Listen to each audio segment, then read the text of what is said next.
Hello, my name's Dr. Alan.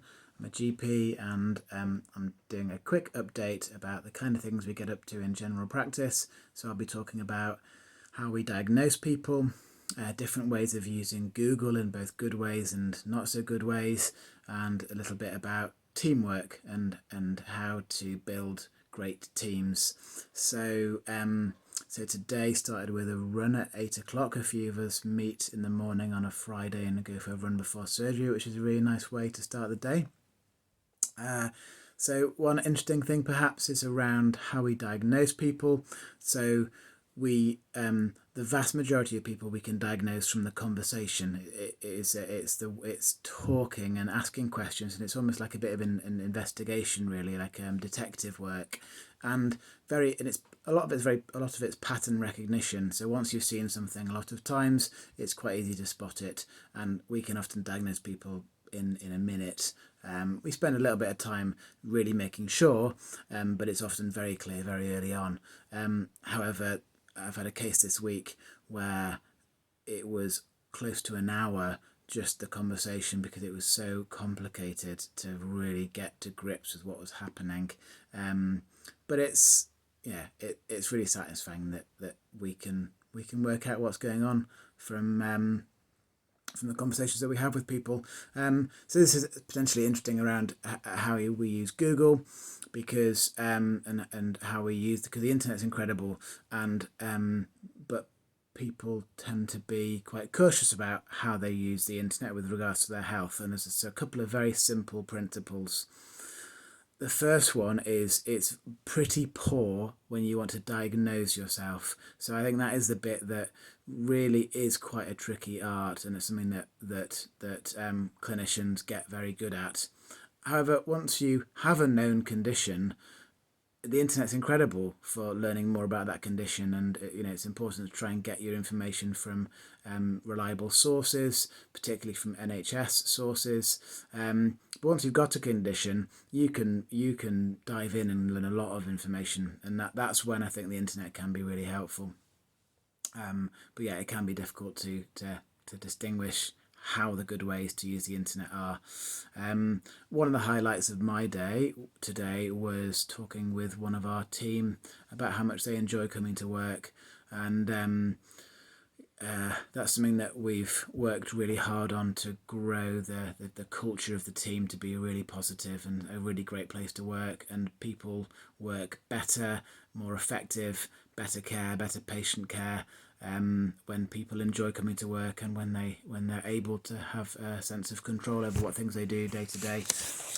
So it's just really satisfying when you hear that that's worked, because that doesn't happen by accident. That's takes quite a lot of thought and conversations, and so it's really satisfying when we hear that from our staff. But on the other hand, one of the tricky things that reception finds sometimes is that is the way that sometimes patients will speak to them when they're irritated or upset, and they notice how when the same patient then will speak to one of us, that it's very, very different in their tone. And it would just be lovely if everybody could have that level of respect for whatever part of the team they are, because the reception just are so valuable, and they have a very challenging role. But I think sometimes it's also on us to explain to you why they work the way they do. And one example is around how they ask a little bit about what's going on, and that is a really crucial part of running a surgery well. Is we need to know a little bit about what's going on. They have to adhere to strict confidentiality. They're highly professional, but that enables us to know who the best person is to help and how quickly we might need to help.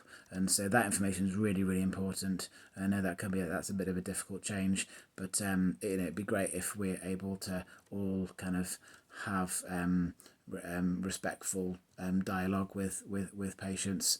But we do have a really great reception team, and something that I'm really interested in is around leadership, and that's something that we've been talking a little bit about this week, both our surgery but also at a national level. And I think one of the ways that quality is often tried to be developed is around having targets that we have to achieve, and then having some kind of scrutiny around whether or not we're doing that.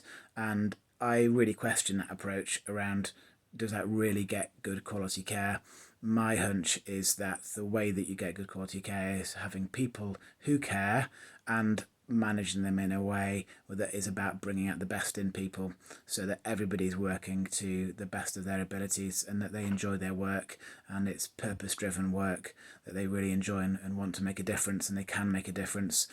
And for me, that's a lot around leadership and having people in the team who enjoy bringing out the best in people. But it's also interesting how it's often GPs and sometimes managers who tend to lead, whereas actually there's leadership skills in every in every role, because actually it's not about being kind of kind of specialized in terms of knowledge and experience. I think really great leadership is actually something which you might find in any role, and it might be harder to spot in people who are quiet or not in a kind of in a high power profession. But it's really important that we find and nurture the leaders in those areas. And it's also I think it's the case that some people, if they're from a background where they've not had opportunities, or a more deprived background, people often don't have the confidence or the expectation that they may lead. And I think it's really important that we find the people who bring out the best in each other and find ways of helping them to lead. So I had some really great conversations with one of our staff today, as they're kind of leading some they're leading some people from their profession, from some of the other surgeries, and just kind of talking through about how you might lead a meeting and how you kind of get everyone's voices, to how do you get everybody talking, to get everybody involved, and also a little bit about how to have challenging conversations. Well, how do we kind of address difficult things rather than just ignoring them? How do we have those difficult conversations that enable us to be the best version of ourselves as individuals and as teams? And so in amongst seeing patients, we often have these kind of conversations where we're trying to develop the team and bring out the best in each other. So yeah, there's a little bit about my day and a little bit about my week. All right, see you later.